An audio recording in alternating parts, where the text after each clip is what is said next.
Constable Lau with the New Westminster Police Department. I'm with the Youth Resource Unit. And along beside me, we have Detective Michelle White from a Major Crime Unit. And our special guest today is Carol Todd. So we are going to talk today about some back-to-school safety stuff for parents, especially in regards to when you guys are giving your kids devices and have those kids access those devices. We want to talk about what are some things that you guys should know collectively and to make your children safe. Carol, I think one of the concerns that parents out there might want to hear about is, like, you know, what do their child, like, what do they go through? Like, what are some things that you've seen out there that would indicate some sort of a danger for the child, or some things that's going on with the child that the parents need to know about? So you're talking about if their child has experienced something, yeah. Whether it's in real life, Yeah. or whether it's online, Yes. How can they identify it? Yeah. I think I can speak from experience with Amanda's story, right? And from some other youth and parents who have contacted me over the last few years, is that you notice a change in baseline behaviors. And when I talk about baseline behaviors, if your child is usually, gets up at 8 o'clock and eats healthy meals, goes out with friends, if there's a change in that routine, if your child all of a sudden was, actively being with friends, and now they have isolated themselves in the house, in their rooms. I watched Amanda's own emotional reflections change. She went from a spirited young person to someone who was self-isolating, unfortunately self-harming, feeling depressed, feeling sad, feeling anxious, not feeling great about herself, lost interest in her singing, lost interest in her sports. Those were all changes, and I totally admit as a parent that I missed some of those. Knowing now what I didn't know then, I would be able to identify a lot more, but I learned in the process. Unfortunately, it was a little late, so that's why I sit here and I am able to share what I went through with parents so that you can learn from my mistakes, right? But we have to be aware of things that our children do in their everyday life, and communication and trust. We have to encourage them to talk about how they're feeling. We don't talk about our feelings enough out loud. We text them, right? Yeah. And that's not always a great thing, because we've lost how to communicate, how to interact face to face, how to read body messages. It's so easy to cocoon. We all do it, right? But we have to encourage the opposite now, because to lead a healthy, safer life, we have to eat healthy, we have to play healthy, and we have to support and help each other. Absolutely. And I think in regards to, you mentioned the word monitor, right? I'm of the opinion that, you monitor. Yes, you might monitor a little bit of your child's online activity, but at the end of the day, monitor your child, right? Monitor their behavior, monitor what's going on in their lives, right? I think that's important. I do as well, and part of that, Carol already said, is to look for the baseline behavior and deviation from that. So know your child, know what their baseline behavior is, and look for things like isolation and also online activity. Are they deleting a lot of their accounts? Are they spending way less time online? That could also be an indicator, or vice versa. They're spending a lot more time online, and they're going to different accounts or doing different activities online.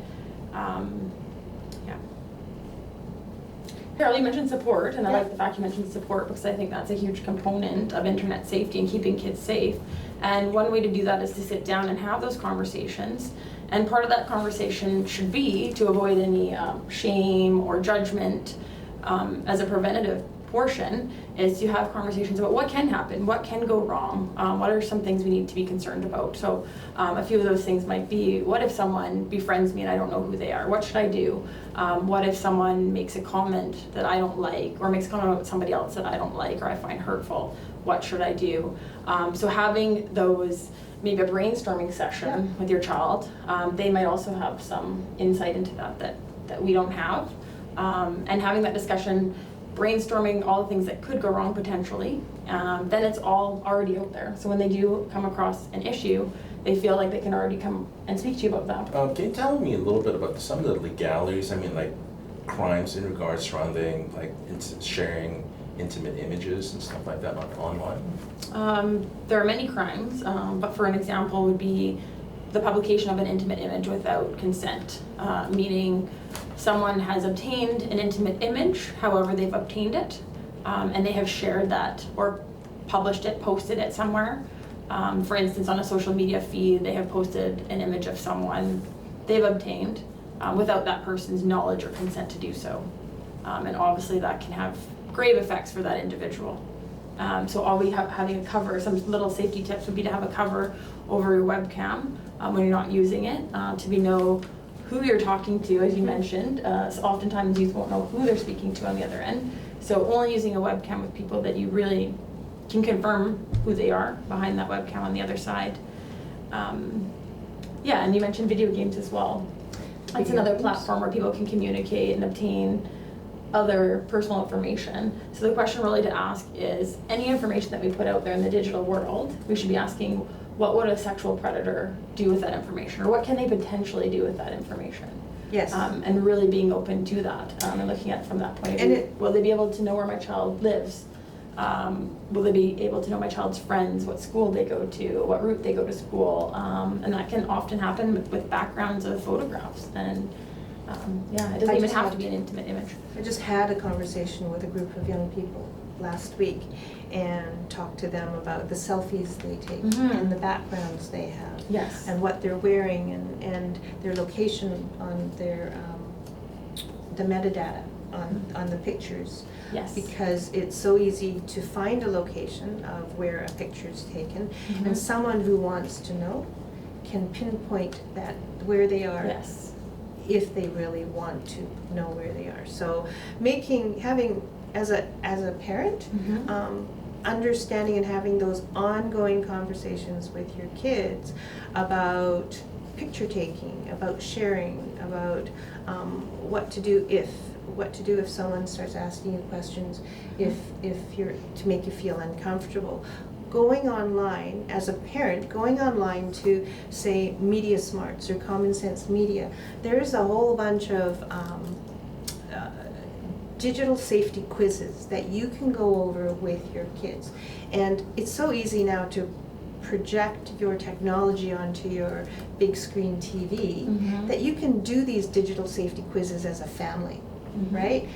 I like that idea. Kids are saying that they get into problems because they didn't know what to do. They've never experienced it. Yeah. So we need to allow our kids to practice. And if you can practice those questions that are being asked of you online possibly, or practice the answers that you would give, then when our children are put into a situation in real life, they will have had background knowledge in order to do the right thing, say the right thing, to know to delete, back up, ignore, screenshot, whatever's needed to be done.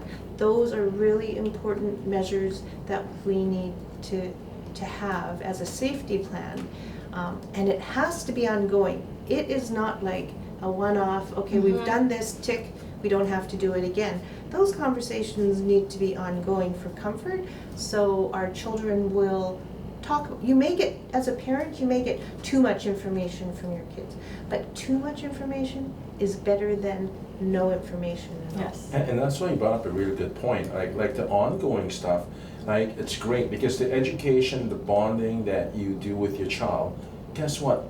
There's other benefits to that too, right? Yes, yes. And they're gonna come to you, not just for online stuff, a whole bunch of different things. Is that bonding, that parental and child relationship that you build over time, that's gonna last, right? So there's so much benefit to all this, right? So that's a start. And I think today we've covered a lot of points. Like if you were to send, like what are some of the key? Check your privacy settings. Do some research with your ISP, your internet service provider, see what is available from their point of view, if you can monitor any screen time and what they can do for you. Also to have that discussion with your child, have a discussion about what devices they're going to be using, what platforms they'd like to go on, what accounts they have, what accounts they want to create, and be a part of that with them. But also to do some research on those platforms. What can those platforms do? Are they geotagging my child? Is it potential for an offender to be on there and know my child's location? That would be a big one. Yeah, and just really just having that conversation. And Carol, what about you? Cyber Protect Yep. is Canadian Centre for Child Protection, Yep. and they also have lots of free Free. online resources and resources that parents who are part of PACs, they can order them free for their schools to distribute. Yes. Cyber Tips is for reporting. NeedHelpNow.ca is a place that if there is an intimate image of someone you know out there that's under 18, it can be, you can report it, and you can get resources. And then there's Project Arachnid that can eradicate intimate images off the internet, and they're working internationally. Yeah. Can you talk a little bit about the Erase tool that the BC government is trying to do? Yeah. It can be anonymous, or the individual reporting can put their name. The report goes to the school district for viewing, and it is 100% guaranteed that the problem will be looked at. You can upload a screenshot of something that is happening in your environment, and it's another way to keep our kids in BC safer, right? Yeah. So Yes, absolutely. I would recommend that parents go to the Erase website and go and look at the reporting tool and try the drop downs, and then talk to their kids about it. It's almost kind of like Crime Stoppers in a way, it is. right? It Yeah. is. My final parting words to parents: please, please, please, right, take responsibility when it comes to giving the child a device, right? And for more information and resource links, you can go to amandatoddlegacy.org, and I've broken up the website in sections. So if you want cyber safety, you can go and look up there's resource links to the ones in Canada and the US. And then if you want information on other areas that relate to your child, whether it's mental health vulnerabilities, exploitation, we have a bunch of different links and resources there too. But it all begins with dialogue, so have that conversation with your child.